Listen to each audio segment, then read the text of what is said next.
Kembali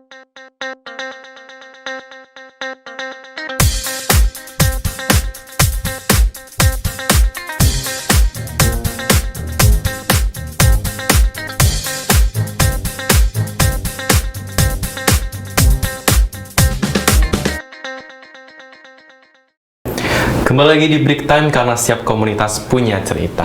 Nah, kali ini Chandra sudah bersama Mas Reza dan Mas Bayu juga, yang kita seperti segmen satu tadi ngobrolin tentang komunitas e-gamelan. Di mana e-gamelan ini merupakan gamelan yang bentuknya virtual, jadi teman-teman bisa mengakses di gadgetnya teman-teman masing-masing gitu ya.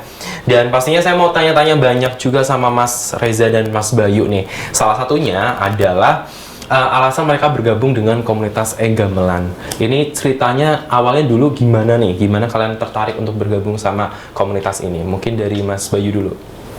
Kalau saya dulu tuh kayak pernah lihat itu yang ke UNESCO itu kan, sempat ramai juga di Semarang. Jadi kok wah kalau ini kok bisa ke luar negeri gitu. Terus dan coba di Indonesia ternyata ada, ya udah daftar gitu Mas. Oke, jadi karena pengen keluar negeri ya. Oke, motivasinya bagus nih, jalan-jalan gratis gitu. Kalau Mas Reza sendiri gimana? Sama sih, jadi kayak tertarik aja gitu loh. Wah, pernah keluar negeri, terus gamelan yang dielektronikin.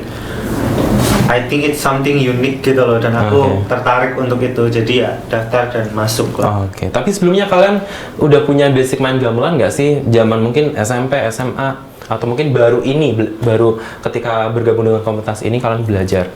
Mas Reza dulu. Kalau aku sih baru ini. Baru ini ya, jadi baru sekali memegang gamelan virtual gitu ya. Kalau Mas Bayu? Kalau saya sih dari dulu kecil, soalnya saya dibesarkan itu juga sama kakek saya kan dulu juga suka pewayangan gitu. Jadi ya mainnya dari kecil dulu Mas. Oke, jadi sering nonton wayang juga ya? Ya, penggemar wayang. Oh, penggemar wayang. Ini jarang loh anak-anak muda penggemar wayang. Oke, selanjutnya saya mau tanya dulu ke Mas Bayu ini. Ini Mas Bayu kan sebagai ketua komunitas e-gamelanku. Kalau melihat minat teman-teman di kampus atau mungkin di luar kampus juga terhadap gamelan ini seperti apa, Mas? Ya lumayan bagus sih, soalnya kan mereka juga merasa tertarik gitu kalau lihat yang digital gitu. Oke gitu, apalagi ini gamelan yang biasanya segede-gede gaban ternyata bisa masuk ke dalam gadget ya, jadi orang-orang jadi tertarik gitu ya. Oke, nah kalau Mas Reza sendiri ada nggak sih perbedaan antara main gamelan yang asli, sudah pernah main gamelan yang asli? Sudah, sama main gamelan yang virtual? Iya, kalau pakai gamelan asli itu kan kadang butuh tenaga yang lebih gitu kan Mas. Kalau ini kan kayak tinggal tul cantengan belajarnya lama gitu ya. Oke, berarti mungkin dari powernya ya, kalau gamelan yang asli memang butuh power lebih banyak dibandingkan gamelan yang virtual ini atau e-gamelan. Oke, nah mungkin Mas Reza bisa cerita nih gimana ceritanya e-gamelannya Udinus ini bisa mendapatkan restu ya atau izin dari Keraton Surakarta untuk bisa merekam suara asli gamelan dari Keraton Surakarta. Oke, jadi ini tuh berawal dari keresahan, dimana permasalahan semakin kesini kok remaja semakin melupakan kesenian kita, semakin melupakan budaya kita. Nah dari situlah dikembangkan oleh Udinus gamelan yang didigitalkan, terus bekerja samalah dengan Keraton Surakarta, dan ternyata mendapat tanggapan baik, di mana mereka beranggapan bahwa bagaimanapun budaya harus terus dilestarikan, dan bagaimanapun budaya harus terus diuri-uri dengan cara apapun, dalam bentuk apapun. Nah, merubah gamelan ke dalam bentuk digital merupakan salah satu cara inovatif untuk terus melestarikan budaya itu, karena kalau bukan kita siapa lagi? Bener, kalau bukan kita siapa lagi? Masa kita mau kalah sama orang bule ya? Orang bule aja sekarang udah pada pinter-pinter main gamelan, udah pinter bahasa Jawa juga gitu ya. Nah kalau Mas Bayu nih, saya mau tanya ke Mas Bayu. Kalau Mas Bayu punya nggak cara-cara mungkin yang bisa menarik teman-teman generasi muda untuk bisa mau belajar kebudayaan, mungkin tidak hanya gamelan saja, tapi juga mungkin tari, mungkin batik dan segala macam nih.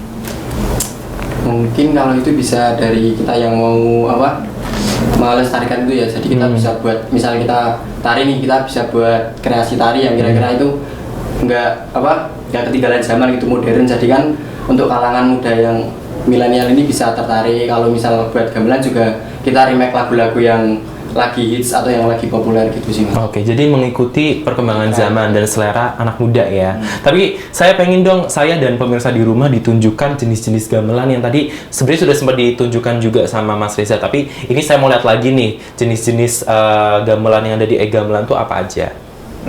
Memang belum semua Mas bisa kita digitalkan. Ini ditunjukin. Namun ada beberapa di sini kayak ini saron. Saron. Kemudian ini saron penerus. Oke. Ada demung. Terus kenong. Ketuk kempiang. Terus ini ada selentem. Iya, ini. Terus ada kempul gong. Sama ada bonang barong. Oke, dari jenis-jenis ini ada selentem, ada kempul gong, ada bonang barong. Ini kira-kira kalau Mas Reza sendiri yang paling susah yang mana? Nggak di sini sih. Apa itu? Kendang. Oh, kendang. Tapi kendang belum bisa ini ya dimasukin ke virtual ya. Oke, karena iramanya beda sendiri ya. Kalau Mas Reza? Mas Bayu, lupa. Mas Bayu apa nih yang susah? Susah itu nggak ada di sini juga, namanya gambang. Gambang, oke. Itu susah. Oke, itu susah ya. Kalau gambang kenapa susah? Karena kan kita mau pakai dua jari gini terus mainnya gini jadi harus. Oh, oke. Jadi pakai feeling juga soalnya. oh, pakai feeling. Jadi nggak cuma deketin cewek doang pakai feeling ya. Iya. Tapi ini main gamelan juga pakai feeling gitu. Oke. Nah, kalau boleh cerita nih, acara UNESCO itu kan adalah acara yang besar ya. Yes. Kayaknya itu kesempatannya tidak bisa didapatkan oleh banyak negara. Ini boleh diceritakan kenapa e-gamelan bisa tampil di acara UNESCO? Iya, karena memang kami mendapat undangan untuk bisa tampil di sana dari pihak sana dan disambut kami dengan senang hati karena ya sebuah kebanggaan dan kehormatan gitu bisa menjadi duta bangsa tampil di sana. Kami persiapkan dengan baik, kami persiapkan dengan matang. Kurang lebih waktu itu persiapannya 9 bulan, Mas. Dan kami senang banget bisa dapat undangan di sana. Dan itu nggak cuma tampil di festival Dance Music of the World, tapi juga ada salah satu karnaval namanya apa ya, aku lupa. Ada fotonya di sini. Mungkin bisa ditunjukin nih. Bisa ditunjukin. Jadi di sana nggak cuma main gamelan aja, tapi juga ikut karnavalnya ya. Iya. Nah ini ada fotonya.